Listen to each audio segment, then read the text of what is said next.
नमस्ते दोस्तों, मैं डॉक्टर धीरज भत्ते, हिंदी विभाग प्रमुख, संजीवनी महाविद्यालय चापोली। आज के इस ऑनलाइन ताशिका में आप सभी का हार्दिक स्वागत है।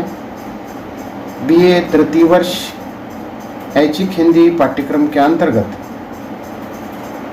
साहित्य शास्त्र इस 11वें प्रश्न पत्र को हम देख रहे हैं।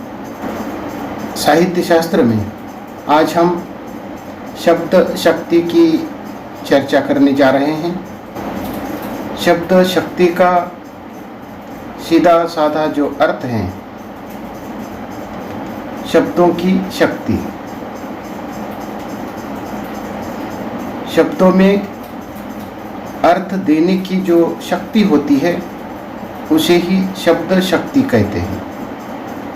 तो शब्द शक्ति में सबसे महत्वपूर्ण वर्ण है, शब्द हैं, वाक्य हैं। तो इस संदर्भ में भी थोड़ी सी चर्चा होना आवश्यक है। हम जानते हैं कि स्वर और व्यंजन मिलाकर वर्ण बनते हैं और अनेक वर्णों से शब्द बनते हैं और अनेक शब्द के समूह को वाक्य कहते हैं, किंतु इतना कहने से काम नहीं चलेगा। तो इस प्रकार सबसे पहले वर्णों की जो निर्मित है वह स्वर और व्यंजन मिलाकर होती है। तो शब्द किसे कहते हैं? तो शब्दों में अनेक वर्ण होते हैं। उसको हम ऐसा कह सकते हैं कि अनेक वर्णों के समूह को शब्द कहते हैं। उसके बाद वाक्य क्या है? तो वाक्य में अनेक शब्द होते हैं। तो उसकी व्याख्या हम इस प्रकार कर सकते हैं कि अनेक शब्दों के समूह को वाक्य कहते हैं, परंतु इतना कहने से काम नहीं चलेगा। उदाहरण के तौर पर जैसे कि सपटतर, यह भी एक वर्णों का समूह है, किंतु इसमें योग्यता नहीं है या वह जो अर्थ है शब्द नहीं दे रहा है। तो इसे योग्य शब्द नहीं कह सकते क्योंकि यह निरर्थक है, इसमें अर्थ प्रकट नहीं हो रहा है। अगर किसी शब्द से अर्थ प्रकट नहीं होता है तो उसे हम शब्द नहीं कह सकते। तो शब्द किसे कहना है? तो सार्थक, उसमें सार्थकता होनी चाहिए, उसमें अर्थ प्रकट होना चाहिए। तो इस प्रकार अर्थ ग्रहण करने की उसमें क्षमता होनी चाहिए। अर्थ ग्रहण करने के लिए सार्थक शब्दों की आवश्यकता होती है। जिस प्रकार हम सपटतर, इस शब्द में वर्णों का समूह है लेकिन उसका कोई अर्थ न निकलने से उसको हम निरर्थक कह रहे हैं, उसी प्रकार वाक्य का भी है। उदाहरण के तौर पर है, हार, रो, हब, इसमें शब्द हैं, ये भी शब्दों का समूह है, लेकिन इस वाक्य से भी कोई अर्थ प्रकट नहीं होता है। इसीलिए अर्थात कहा जाता है कि पूर्णार्थ प्रकाशक पद समूह को वाक्य कहते हैं। पूर्णार्थ प्रकाशक पद समूह को वाक्य कहते हैं। पूर्णार्थक, पूर्ण अर्थ प्रकट होना चाहिए, तभी हम उन शब्द समूह को वाक्य कह सकते हैं। या शब्द के स्तर पर देखा जाए तो उस शब्द का एक अर्थ प्रकट होना चाहिए।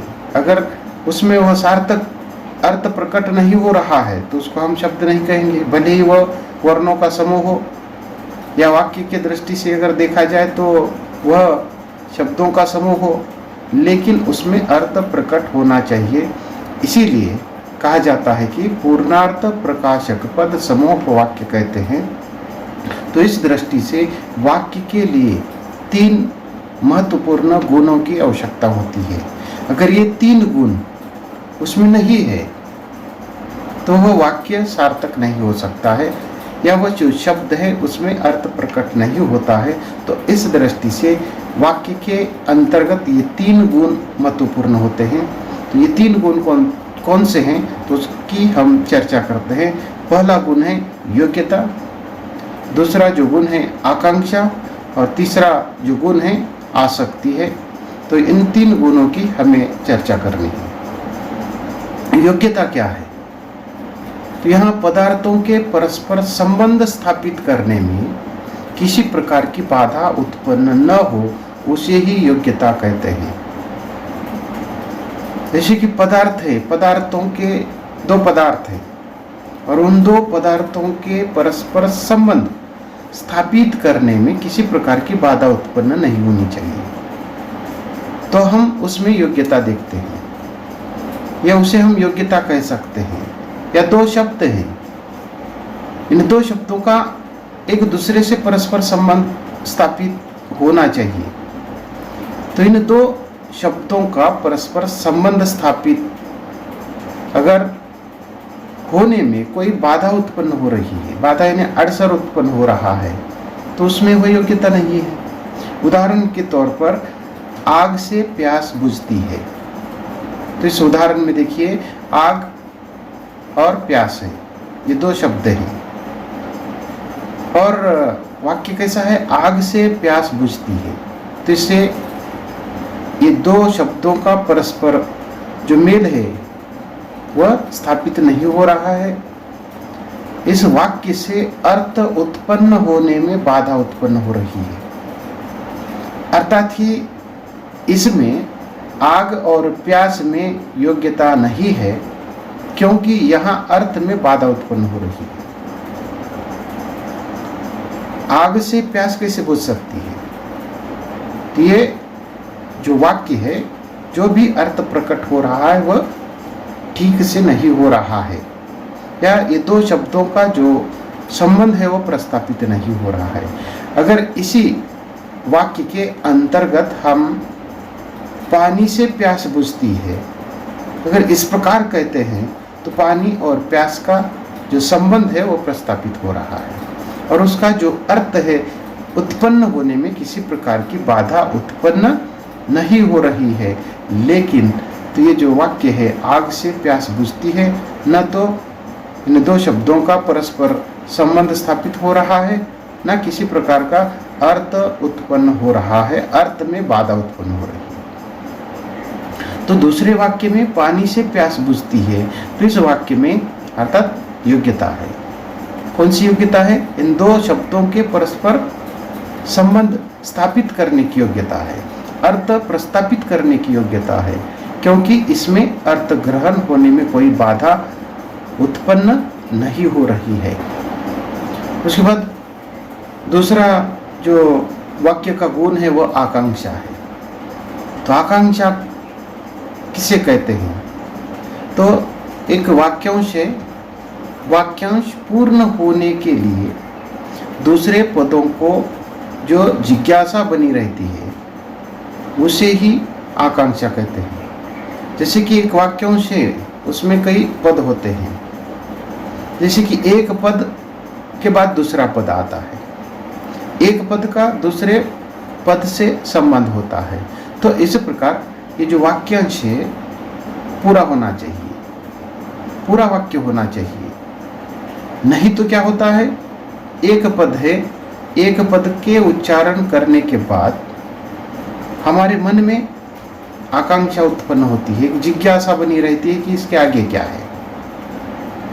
उदाहरण के तौर पर पुलिस ने चोर को, अर्थात ये पूर्ण वाक्य नहीं है, इसमें कुछ पद है, परंतु यहाँ हमारी जिज्ञासा बनी रहती है कि केवल इतना कहने से यह वाक्य पूरा नहीं हो सकता है, क्योंकि इसमें पूर्णता नहीं है, या सुनने वालों की जो जिज्ञासा है वह पूर्ण नहीं होती है। अगर हम इस वाक्य में, जैसे कि पुलिस ने चोर को पकड़ लिया जोड़ने पर, यह वाक्य पूर्णार्थक बन जाता है, उसमें पूर्ण अर्थ प्रकट होता है, अर्थ प्रकट होने में कोई बाधा नहीं है। और यहाँ वाक्यांश पूर्ण होने के लिए दूसरे पद की जो जिज्ञासा है वो बनी नहीं रहती है, या किसी प्रकार की कोई आकांक्षा ही नहीं है। तो इस प्रकार पूर्ण अर्थ देने वाला ये वाक्य है, पूर्णार्थक है। तो इस दृष्टि से यहाँ ये जो आकांक्षा है, जो भी पद रचना है या जो भी वाक्य है वो पूर्ण होना चाहिए, उसमें पूर्णता होनी चाहिए। श्रोता और वक्ता इन दोनों में मेल होना चाहिए। वक्ता जो कह रहा है वह श्रोता समझ रहा है। तो इस प्रकार सुनने वाला अर्थात उसका जो अर्थ है वह सही ढंग से प्राप्त कर रहा है, ले रहा है, या सुनने वाले के मन में किसी प्रकार की कोई जिज्ञासा नहीं होनी चाहिए, तभी वो वाक्य पूर्णार्थक वाक्य बन जाता है। जैसे कि इस उदाहरण में हम देखते हैं कि पुलिस ने चोर को इतना कहने से काम नहीं चलेगा, इतना कहने से पूर्ण जो अर्थ है वो प्रकट नहीं होगा, इसीलिए उसके आगे क्या होगा या उसके आगे क्या हुआ। पुलिस ने चोर को पकड़ लिया या छोड़ लिया, क्या है कुछ भी समझ में नहीं आता। तो ये जो जिज्ञासा है सुनने वाले के मन में बनी रहती है, और इस जिज्ञासा को ही आकांक्षा कहते हैं। तो इस प्रकार की आकांक्षा वहाँ नहीं होनी चाहिए। तो ये पूर्ण अर्थ देने वाला वाक्य अगर है तो यहाँ इस प्रकार की आकांक्षा या जिज्ञासा नहीं होती है। वाक्य का उच्चारण होते ही उसका अर्थ हमारे सामने स्पष्ट हो जाता है। जैसे कि पुलिस ने चोर को पकड़ लिया। उसके बाद तीसरा जो शब्द का गुण है वह आसक्ति है। आसक्ति के लिए अन्य भी कुछ शब्दों का प्रयोग किया जाता है, उसको सानिध्य भी कहा जाता है, समीपता भी कहा जाता है। तो ये आसक्ति क्या है? तो एक पद को सुनने के बाद उच्चरित होने वाले अन्य पद के सुनने तक जो समय ज्ञान बना रहता है उसे ही आसक्ति कहते हैं। एक वाक्य है, एक वाक्यांश है, अर्थात एक साथ उस वाक्यांश का उच्चारण होना चाहिए। तो इस प्रकार ये सुनने का जो समय है, समय ज्ञान है, उसको ही आसक्ति कहते हैं। जैसे कि एक वाक्य में अगर 3 पद हैं, या 3 पदों से या 3 शब्दों से अगर वाक्य बना है तो एक साथ इन तीनों पदों का या तीनों वाक्यों का उच्चारण होना चाहिए। नहीं तो ऐसा न हो कि एक शब्द का उच्चारण हम आज कर रहे हैं, दूसरे शब्द का उच्चारण हम कल कर रहे हैं, और तीसरा जो शब्द है हम परसों उसका उच्चारण कर रहे हैं। तो इस वाक्य में वह जो समय का जो ज्ञान है वह नहीं होता है।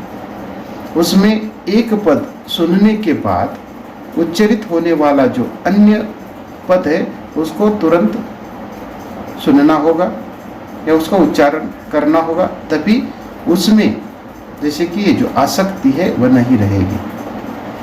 जैसे कि ये जो सानिध्य है, एक पद दूसरे के सानिध्य यानी कि समीपता है, नजदीकता है, उसमें अंतर नहीं होना चाहिए। ये जो वाक्य के अंतर्गत जो शब्द है, शब्दों में किसी प्रकार का अंतर नहीं होना चाहिए। उदाहरण के तौर पर जैसे कि आज हम प्रधानमंत्री कहना, कल कहना विदेश और परसों कहना जा रहे हैं, तो इस वाक्य में न तो वह समीपता है, न वह सानिध्य है या आसक्ति है। तो इस कारण इस वाक्य में समीपता न होने के कारण अर्थ ग्रहण करने में बाधा उत्पन्न हो रही है। तो ये जो 3 गुण हैं ये वाक्य के अंतर्गत होनी चाहिए। योग्यता होनी चाहिए, आकांक्षा होनी चाहिए और आसक्ति होनी चाहिए। तो इस प्रकार ये जो 3 गुणों के आधार पर शब्द की अर्थ देने की जो शक्ति है वह स्पष्ट होती है। तो इसका ही अर्थ यह है कि जहाँ पर सार्थक शब्द हैं, भाषा के अनुकूल क्रम है और जिसमें योग्यता, आकांक्षा और आसक्ति गुण है, उसे ही पूर्णार्थक वाक्य कहते हैं। तो इस प्रकार शब्द शक्ति के अंतर्गत ये जो योग्यता, आकांक्षा और आसक्ति है बहुत ही महत्वपूर्ण है। उसके बाद हम शब्द शक्ति क्या है उसका एक सामान्य जो अर्थ है उसकी चर्चा करते हैं। हम अपने भाव और विचार दूसरों को सुनाने के लिए वाक्यों का प्रयोग करते हैं। तो हर व्यक्ति अपने जो विचार हैं, अपने जो भाव है, वह दूसरों को सुनाता है। परंतु यहाँ एक समस्या ये है कि श्रोता वक्ता के उसी अर्थ को ग्रहण कर रहा है या नहीं।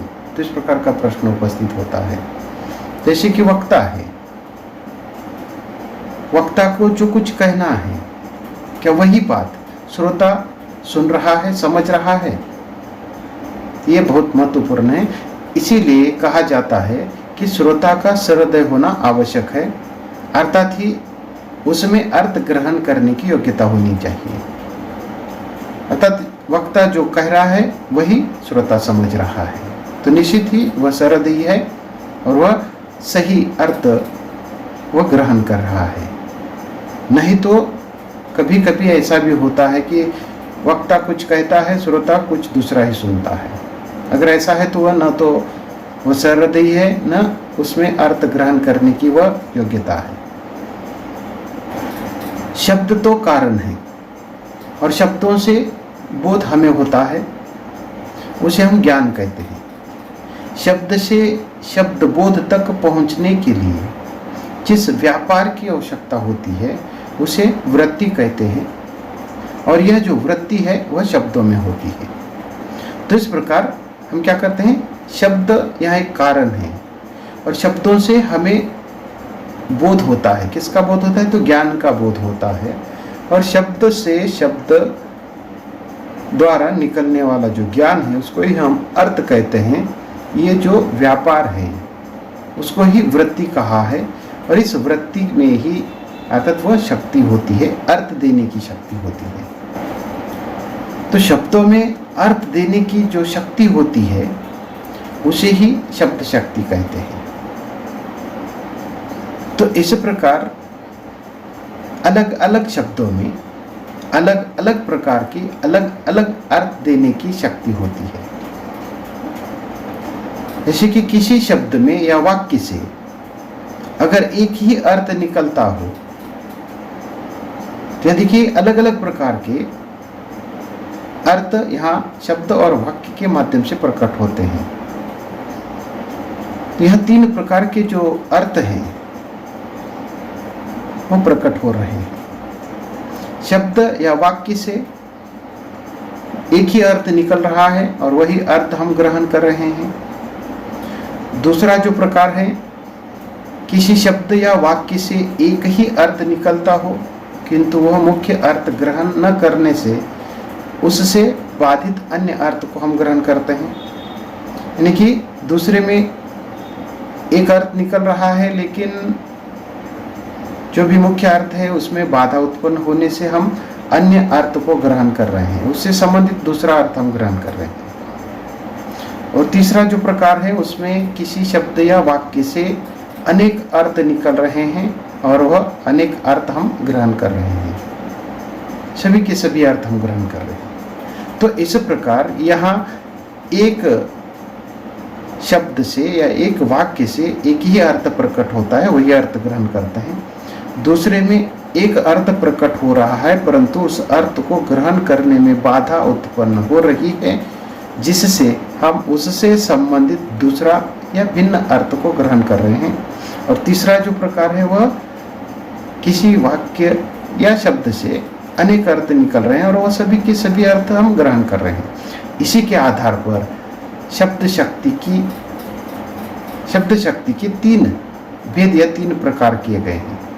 एक अभिधा शब्द शक्ति, दूसरा लक्षणा शब्द शक्ति और तीसरा व्यंजना शब्द शक्ति है। तो इसके आधार पर हम देखते हैं कि